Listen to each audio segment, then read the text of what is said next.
سلام دوستان، آنباکسینگ دستگاه لیزر فیلیپس که خریدم. خب آنباکسینگ کنم. اوکی، دستگاه فیلیپس با 4 تا سری، لومینا 9900. فعلا این آخرین مدلشه که اومده که من گرفتم. حالا شما رو آپدیت میکنم آیا من راضی هستم یا نیستم، بخریم یا نخریم. اوکی،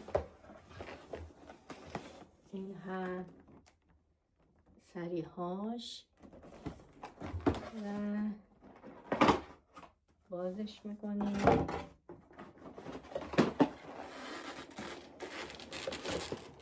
چهار تا سری داره، داخلش یکی هست، دفترچه و این برای تمیز کردن شیشه هاش. حالا من آپدیت میکنم که آیا من راضی هستم یا نه. یکیش مال یکی به اینجا چسبیده، بقیهش هم که 3 تا سری اینجاست.